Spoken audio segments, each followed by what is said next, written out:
Welcome to Spread the Word! That was aggressive, sorry. But we're very excited to talk about September books, and that is why I was aggressive. Right? Yeah. Okay. Spooky season. Spooky season. Yes.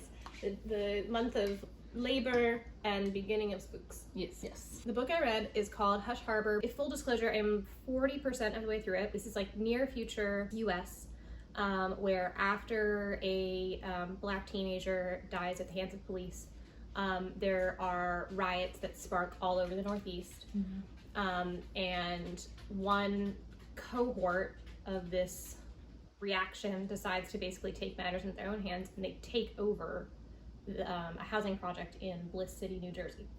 And they start calling it Hush Harbor. Okay.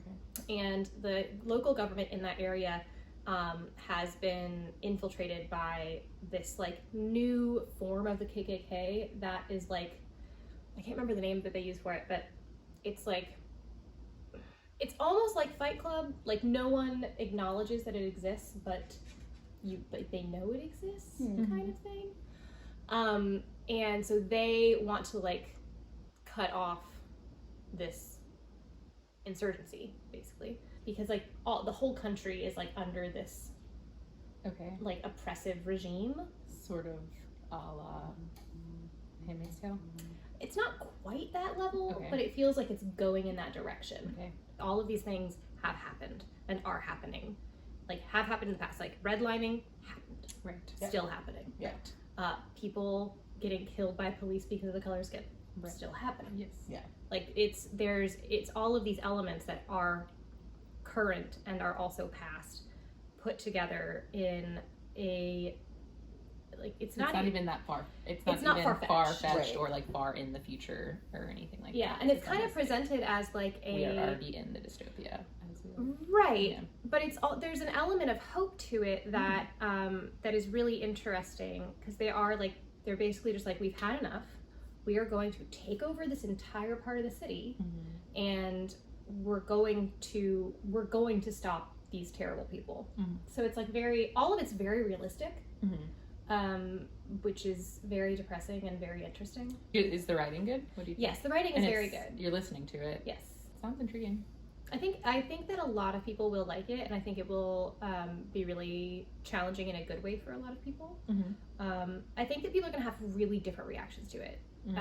Like, I'm finding it very thought-provoking and structurally interesting, but I think that other people will find it very inspiring, and some people will also find it very sad.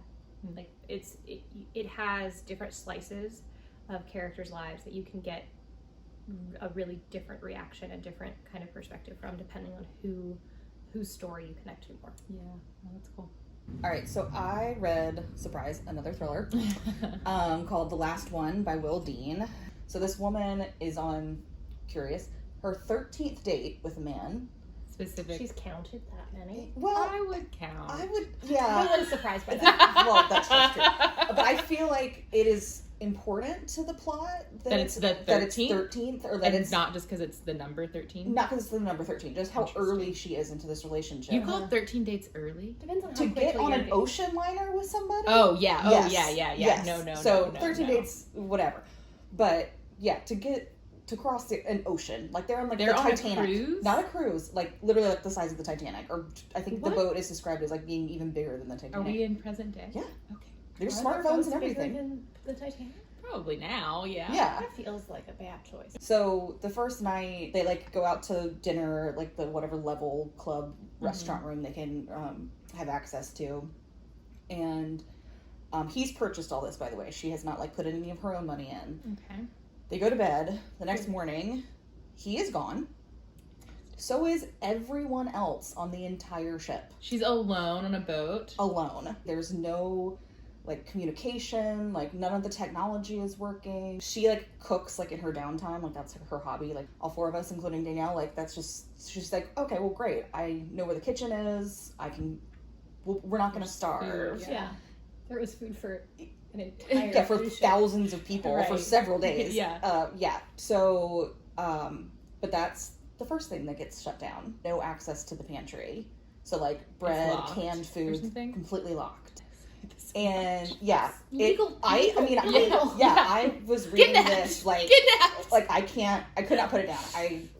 It was like one that I read in like 1 or 2 sittings. It gets creepy at one point, like it wasn't creepy already. yeah, no, I mean like dead bodies and stuff. Oh. Truly, if a movie were a book, like it's the other way around. Like I felt like I was watching it while I was reading it. That's good. That's yeah. nice. That's very nice.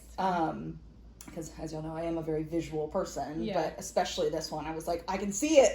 I know what's happening.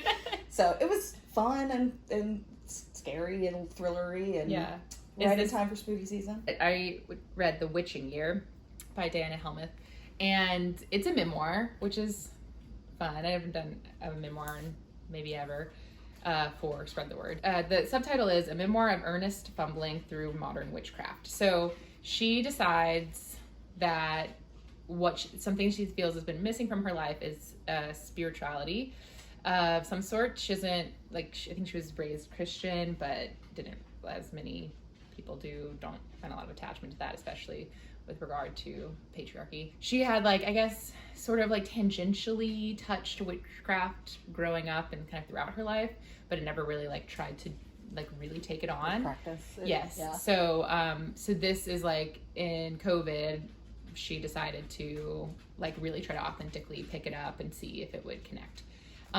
So that's really fun and interesting. I like her writing a lot, as she's funny in a way that I can really relate to.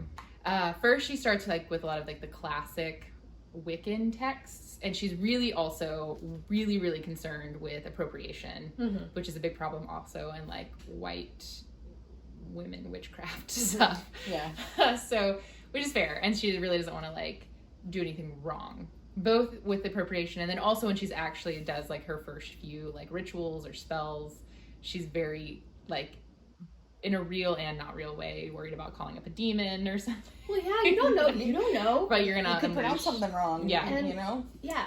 Yeah. Could turn into a hex. You Right. don't know. Right. She has also a lot of qualm or a lot of specific opinions about things. She really doesn't like tarot.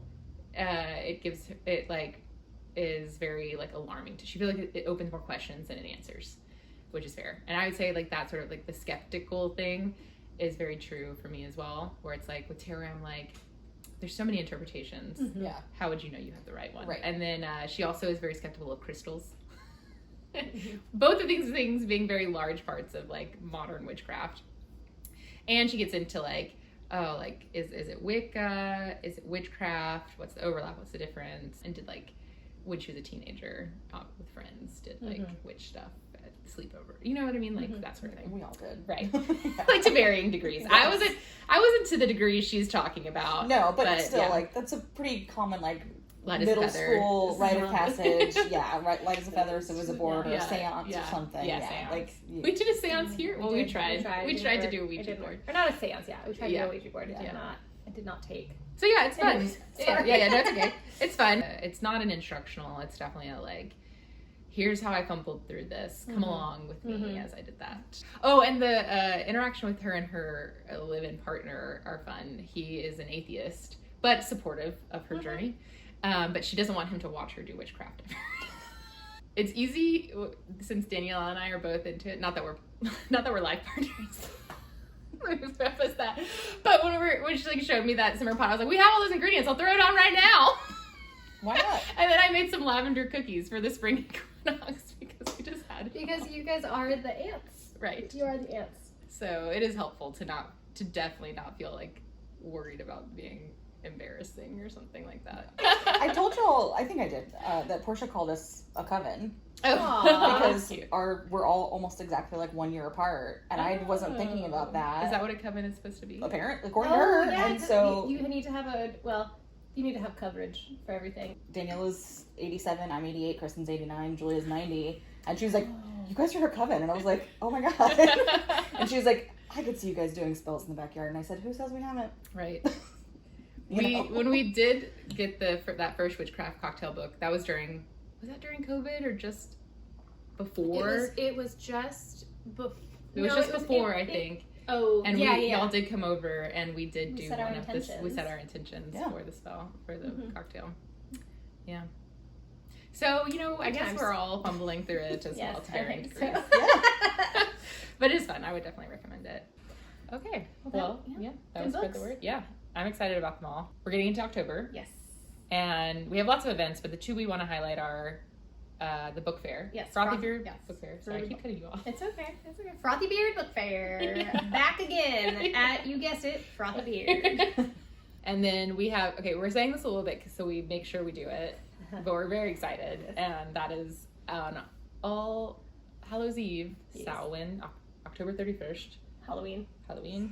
We will be bringing back the Midnight Society in the backyard of the store to throw some fun dirt and glitter onto the fire and share scary stories. Yes. A fun Halloween activity that I don't think I've never done that before. Either, and I'm Yeah. super excited. I'm super excited. It's gonna be great. And we don't have to dress up. No. Unless you want to do 90s theme. Yeah, I was gonna 90s. say, So I would like probably flannel and jean jacket and like 90s that's what I would grunge wear. theme. Yeah, 90s grunge theme. Overall, is highly encouraged. Although if you did want to dress up as a character from an Are You Afraid of the Dark episode, I would encourage that. As long as you don't come as the pool man. No. Because that was That the was not worst allowed. episode. You can't come as that. You will be kicked out of Banned. North Charleston. No. Escorted out of city premises. Go back in through the ocean. Yes. Great. So join us in October. We hope you enjoy your start of spooky season and have a good whatever hour this is posted on. Night night.